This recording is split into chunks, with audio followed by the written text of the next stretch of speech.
Saving Fiona, the story of the world's most famous baby hippo, by Thane Maynard.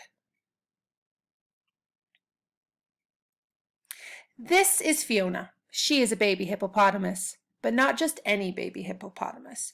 She is the first premature hippopotamus to be raised by humans. She is a survivor. This is her story. There had not been hippos at the Cincinnati Zoo and Botanical Garden for 20 years. People really love hippos. Their big, round bodies and storybook appeal made them the most requested animal at the zoo. When the zoo planned to build a new African animal habitat, making a space for the hippos was a top priority. One thing hippos need is water. Lots and lots of water. The water in the 70,000-gallon hippo pool in Hippo Cove is 100% rainwater, collected and saved every time it rains in Cincinnati. To keep the water clear so visitors are always able to see the hippos from all sides, the zoo makes use of the biggest pool filter in town. The first residents of Hippo Cove were 17-year-old Bibby and 34-year-old Henry. They arrived in 2016. Bibby had only lived with female hippopotamuses. Henry was the first male hippo she'd ever seen. Henry had lived with many hippos, male and female. He had even fathered some babies. Everyone hoped that Bibby and Henry would get along and have some babies of their own. Not long after the pair was introduced, there was good news. Bibby and Henry were going to be parents. Scientists from the zoo's research team conducted the world's first ultrasound on a Nile hippopotamus.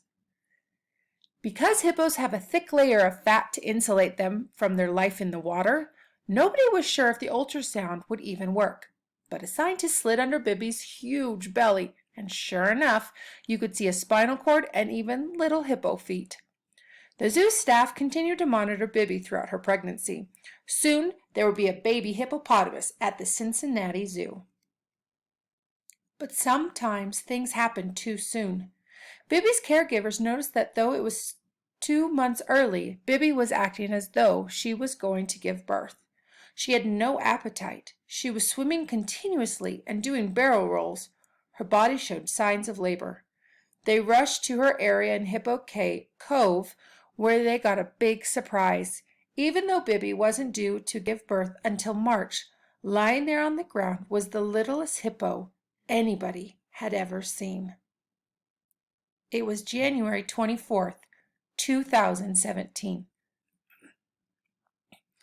At only 29 pounds, the baby hippo was about the size of a heavy football. Hippos are normally 3 times that size at birth and very active.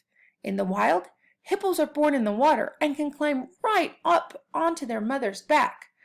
They even nurse underwater. This little hippo had the entire team shocked. Being a preemie, the baby just lay there. She was too weak to stand and certainly couldn't climb. A first-time mother, Bibby looked at the baby with mild curiosity. A team of specialized caregivers was assembled, including the zoo's hippo keepers, a nursery staff of baby animal experts, and an animal health team of veterinarians, veterinary technicians, and the zoo's nutritionist. Team Fiona was committed to saving the baby hippo's life, whatever it took. After talking it over, they decided to name the female baby hippo Fiona after the lovable princess with the wiggly ears from the movie Shrek. The zoo decided to share Fiona's struggles with the world via social media. Everyone soon fell in love with the little hippo. They rooted for her and sent support and positive vibes her way when she needed them most. Team Fiona grew and grew. The team knew that someone had to stay with the baby around the clock, literally holding her to keep her warm. A special area in the hippo barn was set aside for the baby to live until she began to grow. The building had a heated floor, and the heat in the room was cranked up to 98 degrees to make sure she didn't get chilled. Even her little pool became a hot tub, filled with water nearly 100 degrees. The first dilemma was getting Fiona to nurse. As in the case with all infant mammals, it would be best for Fiona to drink her mother's milk. But Bibby is huge, over 3,100 pounds, and tiny Fiona couldn't reach her to nurse. The team found the biggest breast pump on the market, but that idea didn't work. So a scientist slid under Bibby again, just like they had when they first saw Fiona in an ultrasound, and hand milked her like a cow. The team was able to get some milk. Fiona was able to drink a little of Bibby's milk, giving her important antibodies from her mom. And the zoo's nutritionist sent milk samples off to analysts to the milk repository at the National Zoo in Washington, D.C.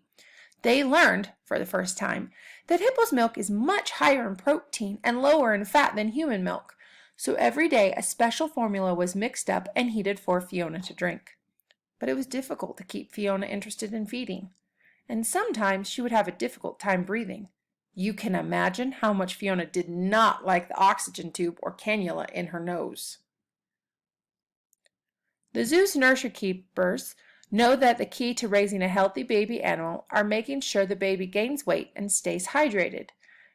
At about 1 month old, Fiona wasn't looking so good. She didn't have much energy, she wasn't eating, and even worse, she wasn't keeping down what little food she did eat.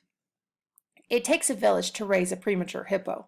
Someone on the zoo staff shared that when her own daughter was sick and needed fluid, her hospital called in a specialized vascular access team to find her tiny veins, and her daughter recovered.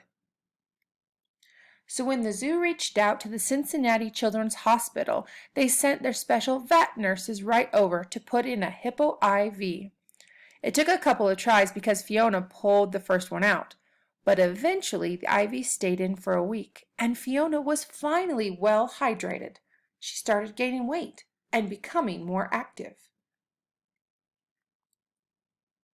Fiona had turned a corner.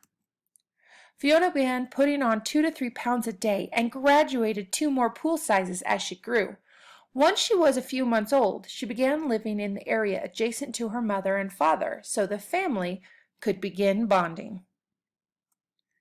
At this stage in her young life, Fiona still spent much of her time with her keepers and other members of Team Fiona, who would swim with her, play with her to give her some exercise, and feed her bottles of specially prepared formula. It was the only way to keep her healthy. The team was encouraged by Fiona's progress, but at the same time everyone was worried about the risks involved in reuniting her with Bibby and Henry. After all, the parents weighed over 7,000 pounds combined, and Fiona was still so little. Her caregivers and the zoo's mammal curator worked up a step-by-step plan for Fiona.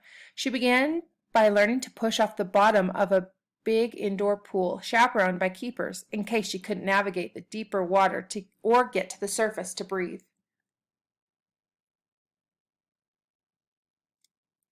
Then Fiona started spending time with Bibby indoors, giving them a chance to get to know each other better without the risk of water. Fiona did amazing things with Bibby, such as exploring her mouth, which made everybody a bit nervous, and Bibby was proving to be a great hippo mom. The world celebrated these milestones right along with Fiona's care team. People couldn't get enough of videos and photos that the zoo shared via social media. They demanded a daily fix. Fiona fix. The next big hurdle was the outdoor pool, where the water is 9 feet deep. Little Fiona was less than 2 feet tall, and even though hippos spend all day in the water resting and staying cool, they can't actually swim. They are so dense they would sink right to the bottom. Instead, they walk along the bottom of rivers and pools to propel their bodies to the water's surface to breathe. An adult hippo can hold its breath for about 5 minutes, but Fiona's lungs were not developed enough to do that. So at first, Fiona would go out with her keepers, which was as much fun for them as for her. Hippos are built for the life in the water, and the keepers soon found that Fiona was no exception. She loved the pool.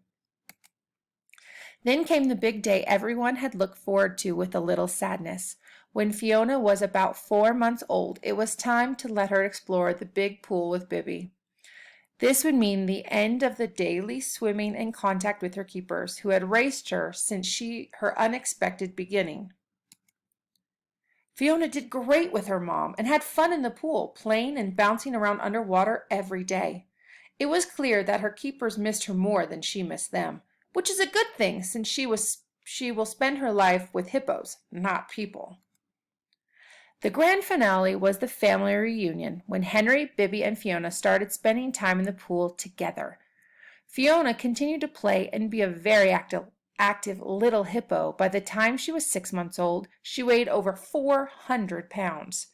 Sometimes Fiona settles down in the shallow end of her pool, staying cool while she takes a nap. Everyone at Cincinnati Zoo agrees that we've learned a lot from Fiona. We feel like we are experts on hippo ultrasounds, hippo milk, and everything else you need to know to raise a premature baby hippo for the first time. But mostly, we learned that love carries the day and makes the impossible possible. Fiona taught us all to never give